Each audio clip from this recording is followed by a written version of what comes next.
할렐루야. 야, 지난 한 주간 잘 지내셨습니까? 네, 아까 찬양인도 하시는데 1월이 어떻게 간지 모르겠다 이야기했는데 정말 많은 일들이 벌써 흘렀고 오늘은 2월의 첫째 주입니다. 다시 한번 옆에 있는 분들에게 인사해 볼게요. 한 주간 한 달 동안 수고하셨습니다. 수고하셨습니다. 저 이제 여러분들의 기도 제목을 보통 받고 기도하는 사람이니까요. 여러분들이 한 달을 어떻게 사셨는지 조금 그려집니다. 여기 계신 한 명 한 명이 정말 다이나믹한 한 달을 사셨죠. 지금도 그렇게 살고 계시죠. 바라기는요, 우리가 열심히 한 달을 산 것 같지만 사실 하나님이 하셨음을 고백하는 우리 인생 되길 소망합니다. 그래서 앞으로의 한 달, 앞으로의 1년, 아니 평생이요, 우리가 믿음으로 걸어갈 수 있는 겁니다. 내 힘으로 하면요 벌써 지쳐요. 그런데 하나님이 하시면 갈 수 있습니다. 우리가 애기 키우면 못 키웁니다. 하나님이 키우니까 키우시는 겁니다. 우리가 공부하면요 한계가 있습니다. 하나님이 지혜 주셔야 할 수 있는 겁니다. 비즈니스도 미팅도 다 그렇게 우리가 해나가는 겁니다. 바라기는요 오늘 말씀을 통해서 하나님이 그렇게 우리를 인도하신 이유와 목적을 깨닫는 시간이 되기를 소망합니다. 저희가 이제 Deeping Roots Kingdom Beyond라는 타이틀로 2026년을 시작했습니다. 그래서 제가 3주간 깊어짐에 대한 이야기를 했죠. 어떻게 깊어져야 되는지, 무엇에 뿌리를 박아야 되는지. 텐트를 칠 때 텐트를 크게 치고 넓게 치기 위해서는 팩을 깊이 박아야 된다는 이야기를 들었죠. 장막을 치려면 사실 깊이 박는 것이 중요합니다. 왜냐하면 장막을 치면 그 장력 때문에 그 텐트에 무리가 가기 때문입니다. 우리가 무턱대고 그냥 하나님 나 써주십시오, 나 이렇게 멋지게 살고 싶어 라고 이야기한다고 우리가 그렇게 사라지는 것이 아닙니다. 사실 깊은 뿌리가 있는 사람이, 깊은 말뚝을 박은 사람이 멀리 갈 수 있는 거죠. 그래서 우리가 3주간 루츠에 대한 이야기, 디핑에 대한 이야기를 했습니다. 그런데 우리가 이 부분에서 조심해야 될 게 있습니다. 조심해야 될 게 뭐냐면요, 깊이에 대한 이야기를 하다 보니까 그 깊이로 얻어지는 것들을 나만을 위해서 사용하는 경우들이 있습니다. 나의 평안을 위해서, 나의 영적인 성장을 위해서, 조금 더 나아가서 그냥 우리 공동체가 좋기 위해서 우리가 디핑에 대한 이야기를 했을까요? 그러기 위해서 우리가 영적 요새화를 이루기 위해서 우리가 깊이 들어가자라고 이야기했을까요? 아닌 거 알고 계시죠? 우리는 나를 위해서 그렇게 한 것이 아닙니다. 우리 공동체는요, 비욘드 철치는요, 말 그대로 비욘드 하기 위해서 그것을 이야기한 겁니다. 영적 요새화를 제가 얘기했는데요. 성경의 영적 요새화의 대표적인 게 있는데 뭐냐면 바벨탑입니다. 바벨탑은요, 그 당시에 온 지면에 우리의 이름을 내자라는 캐치프레이즈를 가지고 막 요새화를 이룬 것이죠. 그 당시에 최첨단의 기술이 들어갔습니다. 요즘 보니까 현대차에서 그 로봇 만들어가지고 엄청 이슈잖아요. 이제 그 로봇이요, 한 5년 안으로 우리의 집에 들어온다고 합니다. 할렐루야. 우리 주부들이 이제 빨래도 걔가 해주고, 네, 된장찌개도 끓여줄지도 몰라요. 아무튼 뭘 해줄 것 같습니다, 로봇가. 근데 그만큼의 최첨단의 기술이 그 당시에 바벨탑을 쌓는 데 들어갔다는 거예요.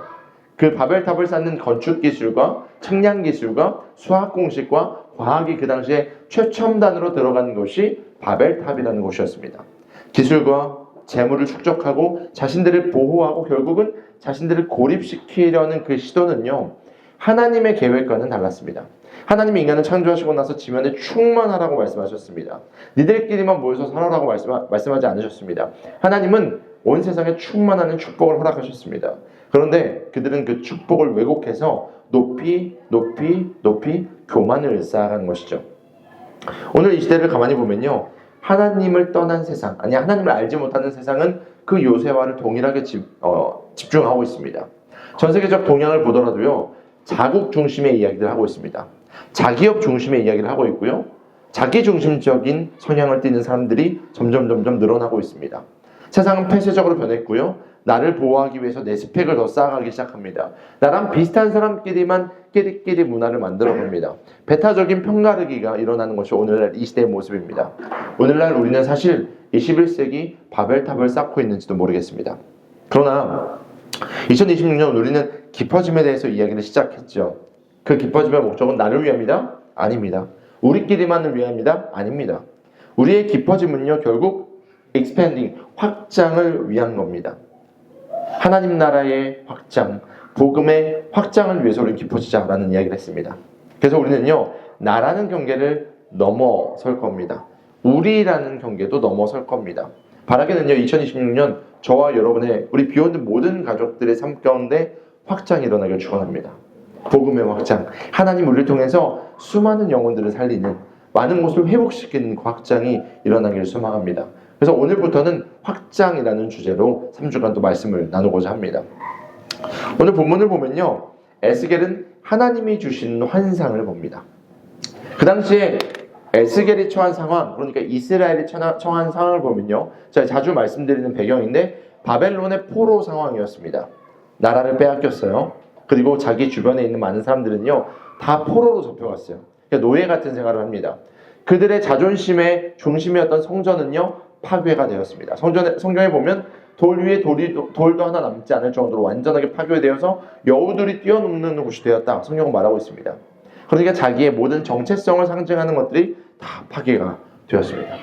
어쩌면 절망이라는 단어가 제일 잘 어울리는 시기가 이 에스겔 말씀의 배경입니다. 그런데 하나님이 그 에스겔에게 환상을 보여주시는데 어떤 환상이냐면 새로운 성전의 환상을 보여주십니다. 성전은요, 그 당시에 이스라엘 백성들에게 나였어요.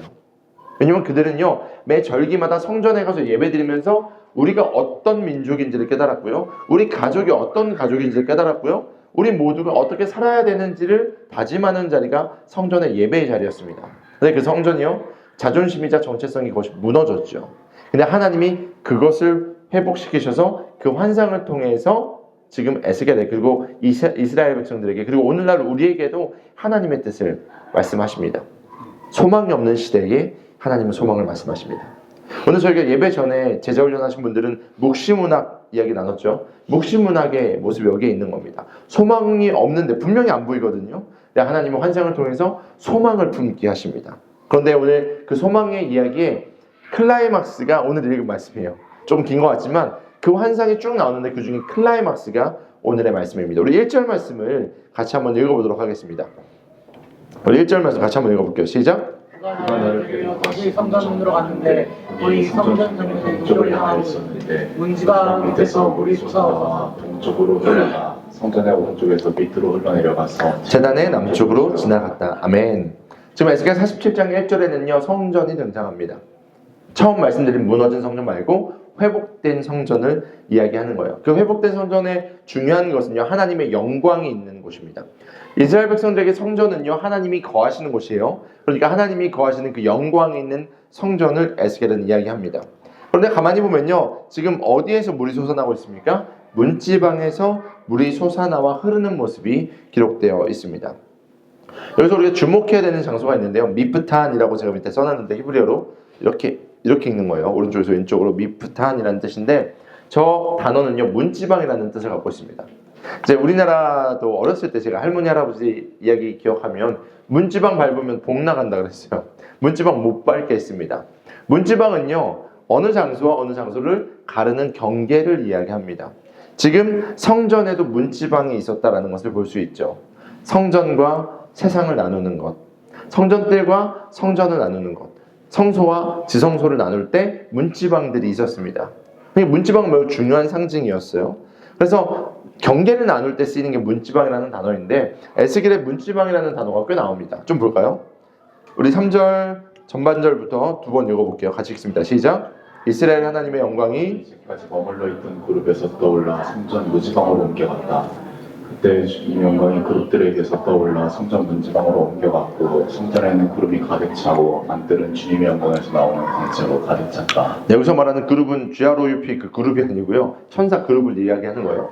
그룹에게 영광이 있었는데 그 영광이 지금 문지방으로 옮겨졌다라는 것들. 그러니까 성전에 하나님의 영광이 임하는데 그 경계, 마지막 경계까지가 문지방이라는 거예요. 그러니까 문지방은요, 영광이 있는 곳과 없는 곳을 이렇게 가르는 위치였습니다. 하나님의 임재가 있는 거룩한 공간과 하나님의 임재가 없고 일상을 살아가는 일상 공간을 구분하는 것이 이 미프탄이라는 단어였습니다. 특별히 이제 성소와 지성소를 가를 때도 이 미프탄이라는 단어가 쓰이는데요, 이 성소와 지성소를 가르는 곳은요, 매우 공포스러운 이야기도 성경에 기록되어 있습니다. 하나님은요, 선이십니다. 믿으십니까? 완전한 선이세요. 완전한 선. 예를 들어서 하얀색인데 점이, 검은 점도 하나도 없는 하얀색이에요. 그런데 검은색이 딱 찍히면 검은색이 보여요, 안 보여요? 너무 잘 보이죠. 우리 인간은 아담 이후로 우리 모두에게는 원죄가, 죄가 있잖아요. 그래서 하나님의 전에 나아갈 때 그 죄를 씻기 위한 이제 제사를 드리는 겁니다. 그게 제사의 종류 중에 하나예요. 근데 죄를 지었는데 만약에 제사 지내서 죄에 대한 이제 속량이 없는 상태에서 성소나 지성소에 가면요, 인간은요 그대로 죽습니다. 구약에 보면요, 하나님을 대면할 때 만나는 사람들이 주님을 못 쳐다보고 이렇게 이야기합니다. 아, 이제 나는 죽게 되었구나. 인간은 죄인이기 때문에 하나님을 만나면 죽는다라는 그런 개념이 구약시대에 있었습니다. 심지어 여러분이 잘 아는 대제사장도 그런 일이 있어요. 대제사장은요, 성소에서 지성소로, 그러니까 하나님의 임재가 있는 지성소에는 1년에 딱 한 번 들어갑니다. 대속죄일에 이스라엘 모든 백성들의 죄를 대신 용서함을 받고 나서 거기에서 하나님의 임재를 경험하는 이제 지성소로 들어가는데, 그러기 위해서 이제 대속죄일 날 이제 하나님 앞에 예배를 드립니다. 죄를 용서해달라고 예배를 드립니다. 그런데 이 대제사장이 들어갔는데 그냥 안 들어갑니다. 허리에다가 이제 끈을 묶어요. 천으로 끈을 묶고 방울을 하나 달습니다. 걸으면 이렇게 짤랑짤랑 소리 나게. 그리고 이렇게 천을 길게 밖으로 빼놓습니다. 그리고 나서 이제 대속죄일날 지성소로 들어가는 거예요. 그럼 이렇게 그 안에서 예배드리고 이렇게 하면 짤랑짤랑 소리가 날 거 아니에요? 그런데 그 안에서 소리가 없다. 무슨 의미냐면 죽었다는 의미예요. 근데 일반인들은 들어갈 수 있어요? 없어요? 못 들어가니까 줄을 끌어가지고 죽은 대제사장을 끌어내는 용도로 줄을 묶었습니다. 그러니까 죄된 마음으로 하나님 앞에 예배드릴 수 없다는 것을 상징적으로 보여주시는 거예요. 이것이 구약의 미프탄이 갖고 있는 상징이었습니다. 하나님의 거룩함과 세상의 거룩하지 않은 것들을 가르는 경계였습니다. 그런데 그것을 에스겔이 알까요, 모를까요? 잘 알고 있겠죠. 근데 에스겔이 보는 환상은요, 근데 그 미프탄에 대한 이해도가 있는데 하나님의 환상을 딱 보니까 너무 충격적인 일이 딱 벌어지는 겁니다. 지금 말씀을 다시 한번 보면 성전 문지방에서 생명수가 흘러 넘칩니다. 근데 이게 어떻게 된다고요? 흘러가서 문지방을 넘어서서 동쪽으로 흘러서 쭉 지나가는 모습이 등장합니다. 놀라운 거예요. 과거에는요, 미프탄에 넘어가서 내가 일반 세상에서 하나님의 임재가 있는 곳에 가기만 하면 죽었는데, 거기서 거꾸로 세상으로 넘어오는 거예요. 우리가 거룩에 가고 싶어도 못 가던 그 모습에서 거룩이 흘러나와서 세상으로 나오는 모습을 지금 하나님께서는 에스겔에게 환상으로 보여주시는 겁니다. 놀라운 거예요. 생명을 위해서, 예배 드리기 위해서 들어가던 그들이 생명이 흘러나오는 것을 지금 에스겔을 통해서 보고 있는 겁니다. 앞서 말한 종교적 요새화는요, 이 문지방 안쪽으로 자꾸 모이려고 하는 습성을 이야기합니다. 성전문을 완전하게 굳게 걸어 잠그고 성전 안에서만 우리만 은혜 누리자라고 이야기하는 부류들이 세상에서 말하는 종교적 요새화입니다. 근데 에스겔이 보는 환상은요, 굳게 걸어 잠근 그 문을 활짝 열어버리는 충격적인 모습이에요. 그리고 그 은혜가 나오는 겁니다. 하나님의 임재가 있는 성전에서 발원한 물이요, 그 거룩의 경계선인 미프탄을 넘어서는 것들을 오늘 본문은 보여줍니다. 사랑하는 여러분, 거룩이라는 것은요, 우리가 멋있는 공간을 만들고 예배드리는 어떤 기물들을 갖다 놓고 종교적인 행위를 한다고 그 자리에 있는 것이 아님을 기억하시길 소망합니다. 거룩은요, 하나님의 임재가 있는 곳인데요, 하나님은요, 우리가 있는 곳에 계시는 것이 아니라 하나님의 임재가 있는 곳이 하나님을 예배하는 곳임을 믿으시길 소망합니다. 그래서 우리는 지금 이제 회사 3층에서 예배드리는데 여기도 하나님의 임재가 있는 거예요. 여러분의 가정도 하나님의 임재가 있는 겁니다. 회사도 임재가 있을 수 있습니다. 학교도 임재가 있을 수 있어요. 데이트하는 현장도 임재가 있을 수 있습니다. 그곳에 하나님이 거하시면요. 자, 하나님은요, 그것을 우리 가운데 말씀하고 계신 것입니다. 생명인 물은 미프탄을 넘어선다라는 것을 말씀하시는 거죠. 당시 유대 사회에서는요, 이런 개념이 없었습니다. 그냥 미프탄은 성전 안에만 있다라고 생각했습니다. 그 문지방 안에만 있다고 생각했습니다. 그런데 그 미프탄을 넘어서는 것을 하나님이 말씀하시는 거죠. 하나님은요, 그 미프탄을 넘어서는 것을 우리 가운데 말씀하시면서 자신이 가장 먼저 그것을 보여주셨습니다. 그 모습이 바로 예수님이십니다. 가장 높은 그곳에서 가장 낮은 우리에게 문지방을 넘어오신 그분, 가장 거룩하고 선한 그분이 가장 더럽고 추한 인간의 삶 가운데 들어오셨습니다. 그리고 그 복음, 그 생명의 물은요, 문지방을 넘어서 우리에게까지 스며들었습니다. 그리고 우리를 살렸습니다. 바라기는요, 문지방을 넘어서는 것을 경험하여서 진짜 그 문지방을 넘어선 생명이 우리를 살림을 경험하시길 소망합니다. 그리고 우리 역시도 그 하나님께서 넘어선 그곳을 넘어서기를 소망합니다. 이것이 우리가 가져야 되는 복음의 역동성입니다. 따라해봅시다. 복음의 역동성. 복음은요 화석이 아닙니다. 복음은요 그냥 굳어있는 게 아니에요. 복음은 어떠한 전과라 그러면 모르죠. 복음은 어떠한 교과서가 아닙니다. 복음은요 살아있는 겁니다. 역동성이 있어야 됩니다. 우리 가운데 복음이 있다면요 그 복음이 우리를 통해서 넘어가는 역사를 우리는 경험해야만 합니다. 이 시대는요 각자 요새에 가장 좋은 것들을 쌓아놓으려고 합니다.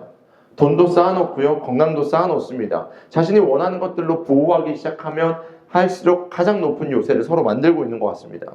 담장 안에 안주해서 그곳에서 보호함을 받으려고 하는 것이 이 세대의 모습입니다.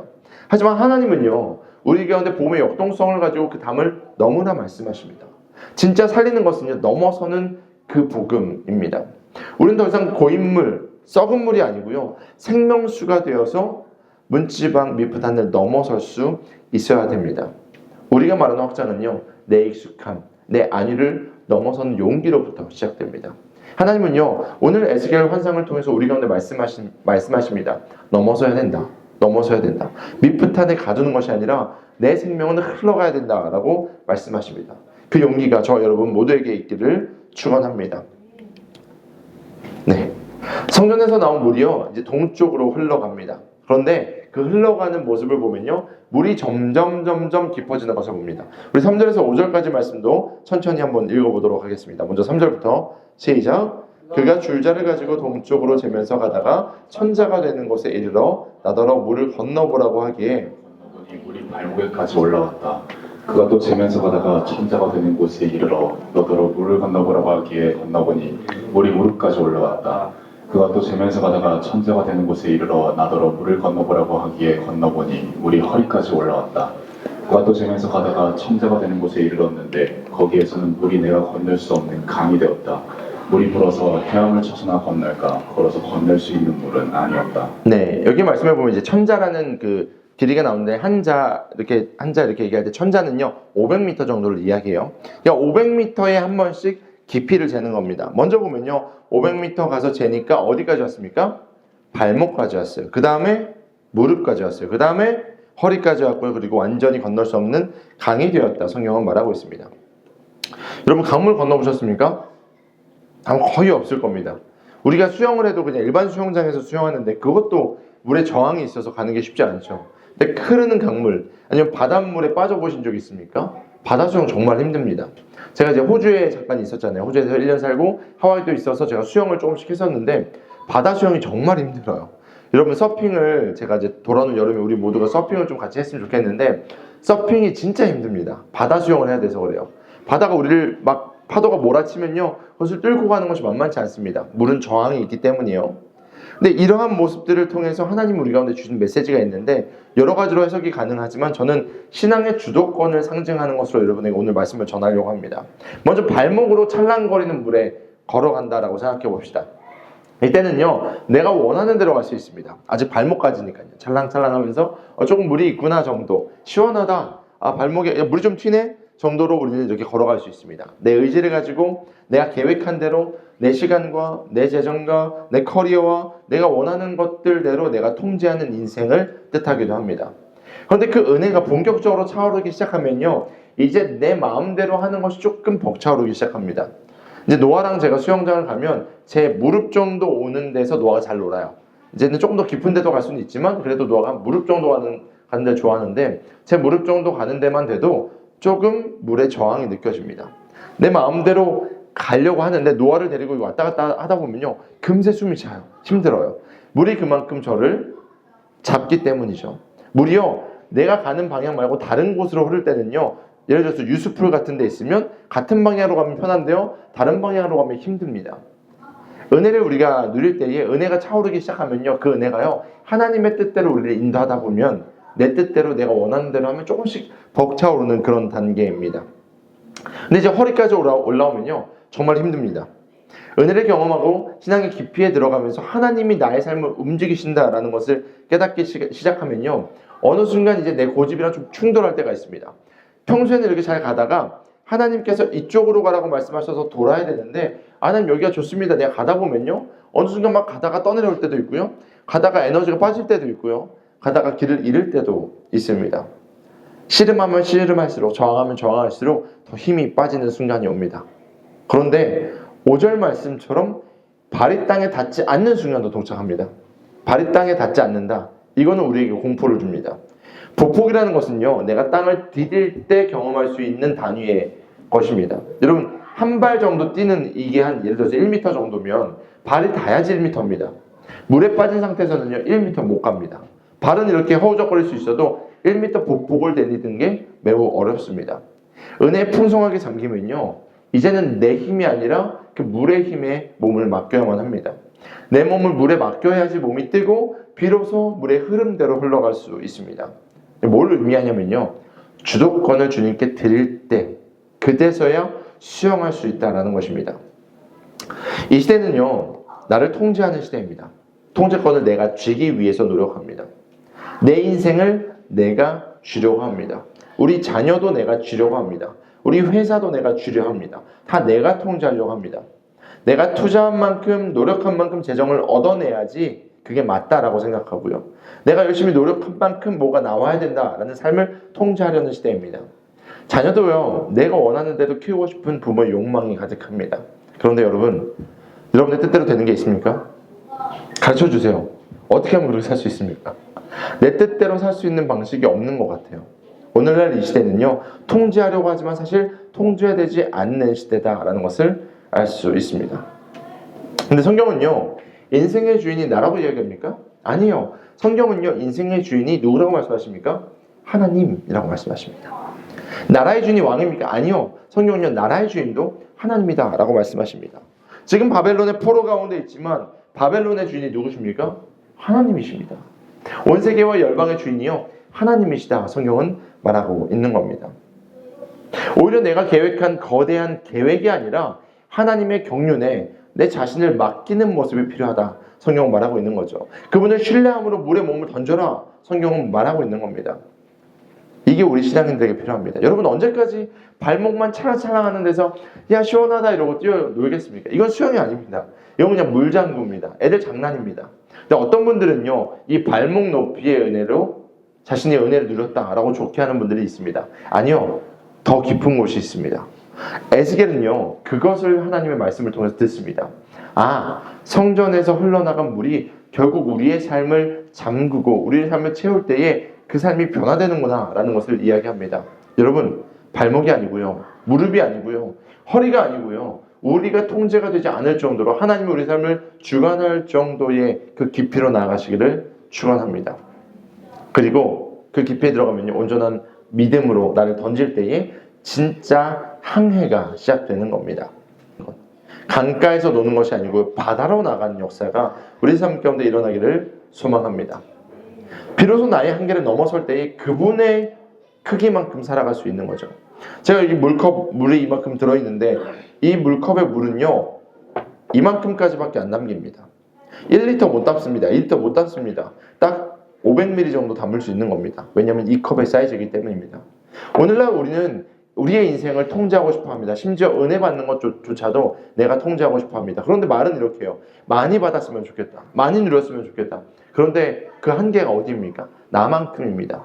사랑하는 여러분, 이 컵을 제가 바다에 던지면요 이 컵에 담을 수 있는 건 바다만큼입니다. 바다만큼입니다. 우린 연약하고 우린 부족하지만 하나님 앞에 우리를 던질 때 하나님은 역사하심을 믿으시길 소망합니다. 믿음의 선진들은요 하나님 앞에 자신의 삶을 드릴 때에 자신의 꿈에 갇혀있던 자신의 한계를 넘어서는 것을 봅니다. 베드로는요 평생 갈릴리 바다에서 어부로 살았습니다. 물고기 잡는 게 그의 인생이었습니다. 마태는요 로마에서 텍스 컬렉터 세리로 살았습니다. 세금 받는 사람이었어요. 다윗은요 그저 형들 전쟁 나갈 때 그냥 양치는 그 정도의 목자였다고요. 그런데 그들이 통제하고 디딜 수 있는 그 정도 높이가 아니라 인생을 던졌을 때에 완전한 변화를 경험합니다. 그래서 그들은요 하나님이 주시는 사명이 그들의 삶의 그릇의 크기가 됩니다. 물고기 낚던 베드로가요 사람을 살리는 사도가 됩니다. 세리마태는요 복음을 기록한 자가 됩니다. 다윗은요 양을 치는 목자가 아니고요 한 나라를 다스리는 왕이 됩니다. 내가 주도권을 갖고 있을 때 내 능력은 이만큼입니다. 하나님이 주도권을 잡고 계시면요 어떤 일이 벌어질 줄 모른다는 거죠. 우리가 확장에 대한 이야기를 하는데요 깊이 들어간 이유는 바로 이것을 발견하기 위함입니다. 우리의 삶을 주님께 드려도 괜찮다. 하나님 앞에 나의 삶을 깨뜨려도 괜찮다. 왜냐? 하나님이 내 삶을 주관하시니까. 이 고백이 우리 가운데 일어나기를 소망합니다.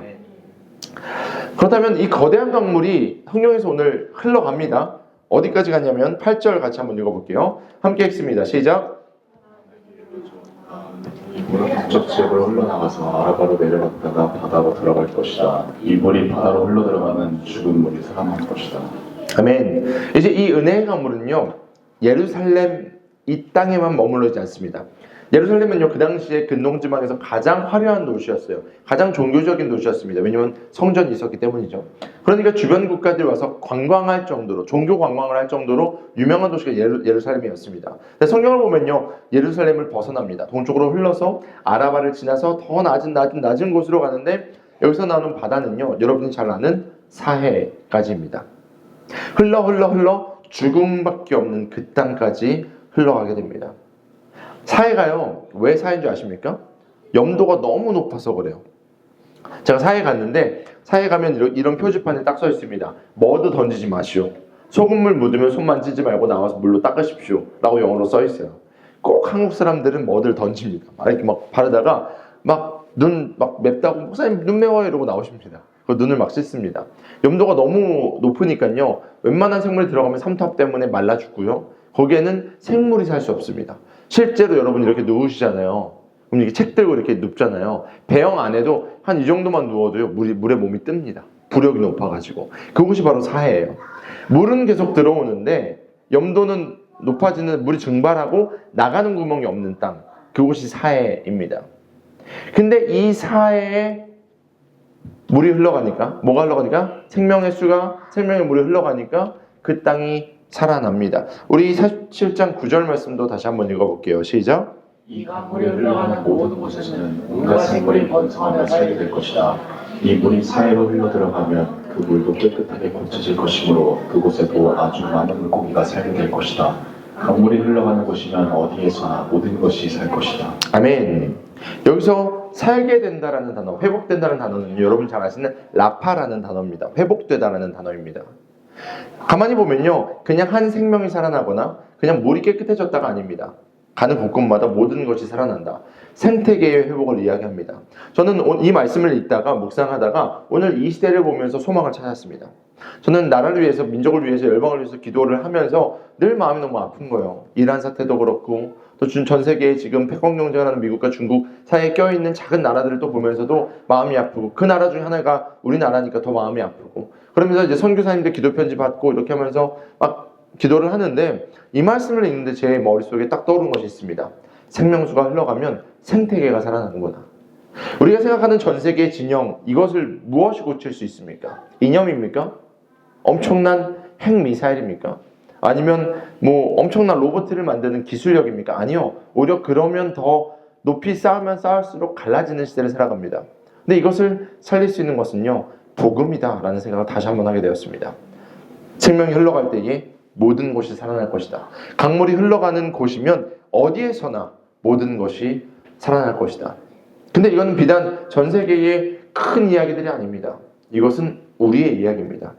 혹시 여러분의 삶 가운데 깨어지고 무너지고 소망 없는 곳이 있습니까? 마치 바벨론 포로처럼 내 정체성이 사라지고 내가 갖고 있던 신뢰할 만한 것들을 다 잃어버리고 더 이상 생명이 없는 것 같은 사해와 같은 여러분의 인생이 있습니까?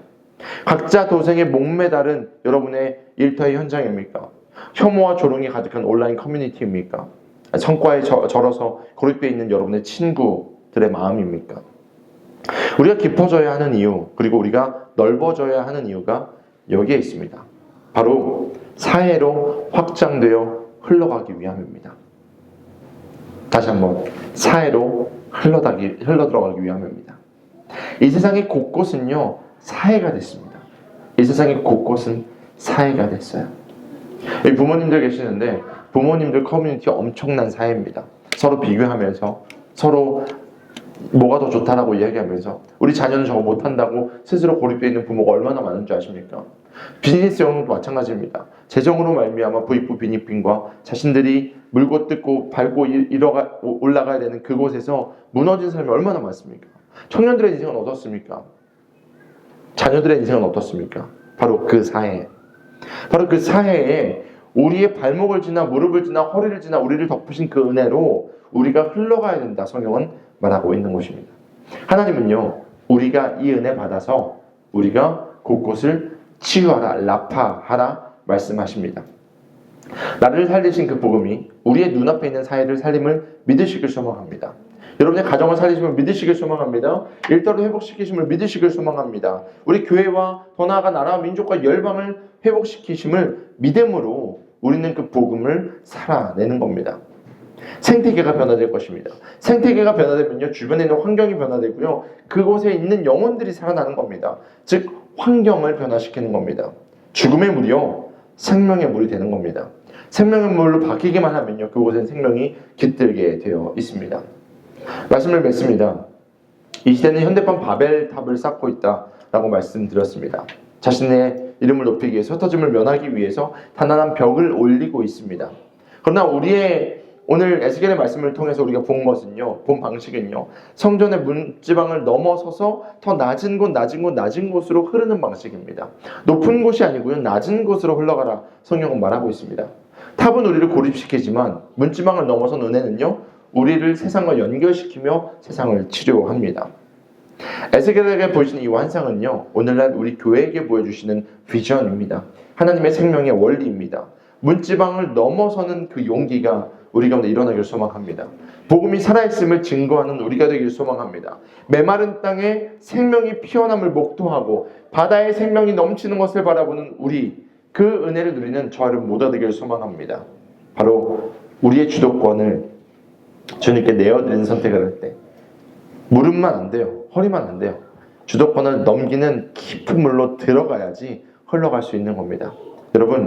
여러분의 주도권 누가 잡고 있습니까? 여러분 지금 어디까지 찼습니까? 은혜로 여러분을 채우시길 소망합니다. 이 컵 정도가 아니라 컵을 바다에 던져서 그 바다의 은혜가 우리 가운데 가득하여 흘러가기를 소망합니다. 모든 것이 살아나는, 그 모든 것이 회복되는, 복음으로 말미암아 모든 것이 일어나는 한 주 되기를 예수님의 이름으로 축원합니다. 우리 들은 말씀을 기억하면서 우리 가운데 그 생명 주신 예수님의 사랑을 기억하며 성찬을 진행하도록 하겠습니다.